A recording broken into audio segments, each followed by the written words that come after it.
I'm Edward Estipona. And I am Paige Galeoto, Creative Director at Estipona Group.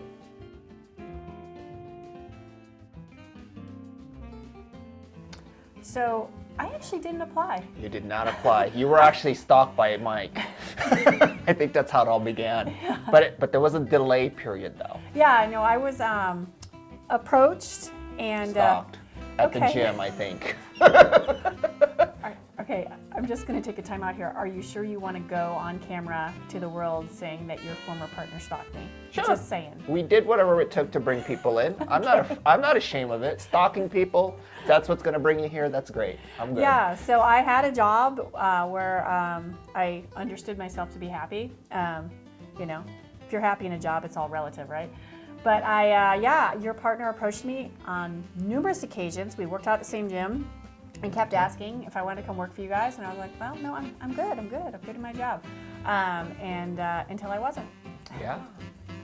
Amazing how life works out that way.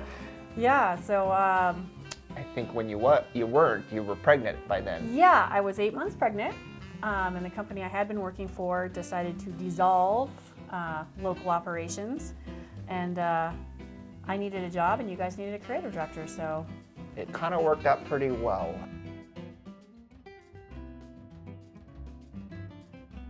again, it's my first creative director gig. You had a kid by then. I'm a little, And you brought the yes. kid you brought the baby to the office on Yes. your first day to My work. first day of work, I come to my new job as the head of the creative department with a newborn. So You didn't first have your own time, private office though. you guys did give me the door, the office with the door for breastfeeding, which I was really appreciated. Privacy. But again, so here I am, like new job, right? You want to impress your coworkers, you want to impress your bosses. I'm a new parent. Like I don't really know what I'm doing yet. I'm still figuring this out. I mean, I guess it was stressful, but you guys were so accommodating. You were so open to like whatever you need.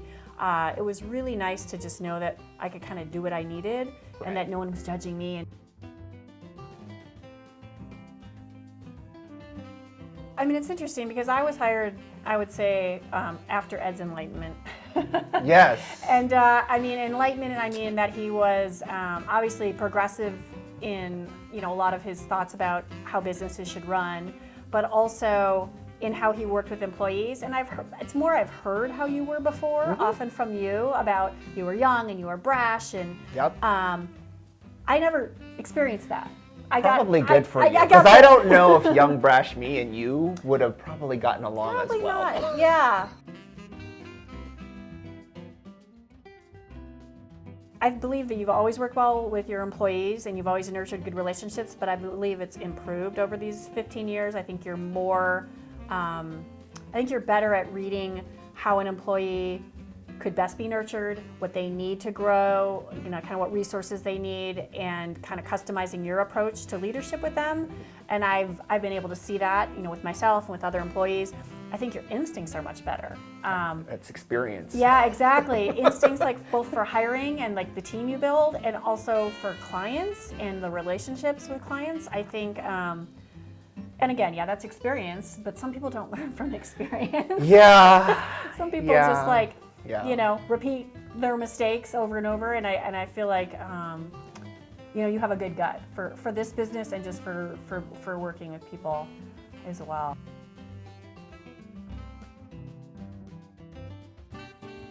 Well, I mean, different campaigns are memorable for different reasons.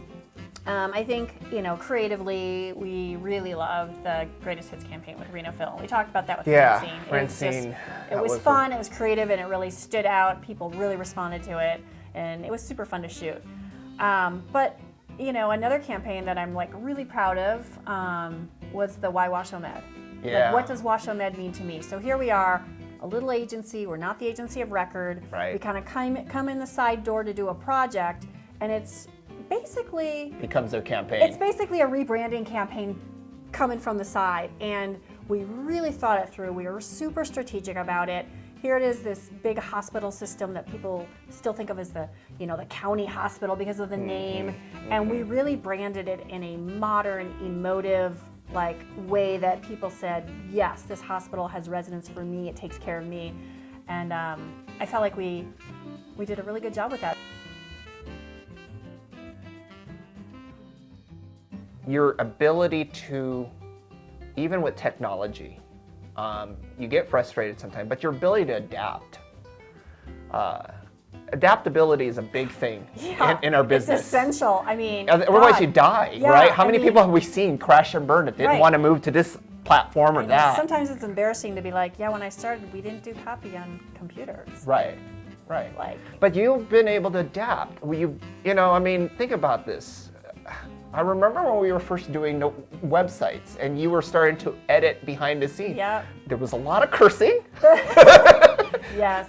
but I can't think of anybody right now when I say, okay, I need this change on the website. You can go in there and just drill in. I learned editing software. Exactly, but that's... Yeah, no, but- and some of it is like a necessity. We were a very small agency for a long time, and it's like, well, I don't have the luxury of saying, Right. this is hard and confusing and I don't like technology. It's like, you got to do what you got to do. Right.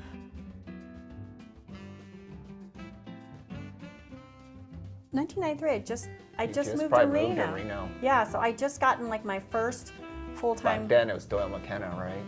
well, they were called Doyle McKenna Bear Brown. Oh, yeah.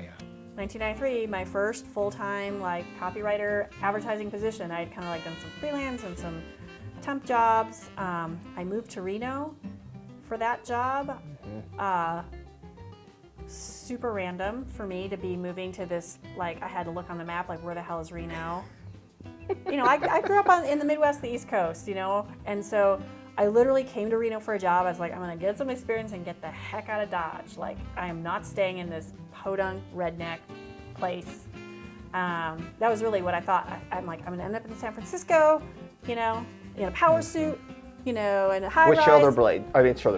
shoulder pads. Yeah, in the 90s, probably shoulder pads were on the agenda. But yeah, I was like, I'm just gonna go there, build my book, my portfolio. We used to have physical portfolios back then. Yes. And get out of town. And so I came here for that job, and Never never left. I mean, I really, Just like everybody else, you fall in love with Reno. you fall in love with Reno.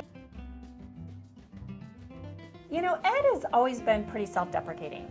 He does not take himself too seriously. So the fact that he has let us turn him into an elf, Bruno Mars. No, that was a Floridian pimp. That was not Bruno Mars. White loafers. Who the hell wears white loafers with gold chains? Bruno Mars does. Well, he must have been looking at pimps Well, as their outfit because silk pajamas. Yeah, he made pimpin' cool. So I'm not really, I can't say I'm really surprised, just because that Ed has let us do that to him, do it with him.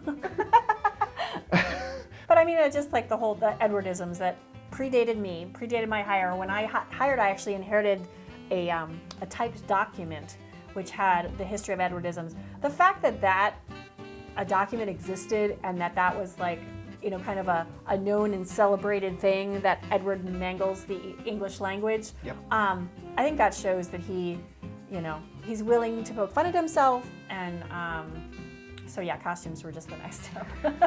Well, I think philosophy-wise for me, I've always felt like if you want to create an environment where people will let all their guards down, you as the boss have to kind of set the tone for that. And you set Let all their guards down. Did See? you note that? Yeah. More than one guard.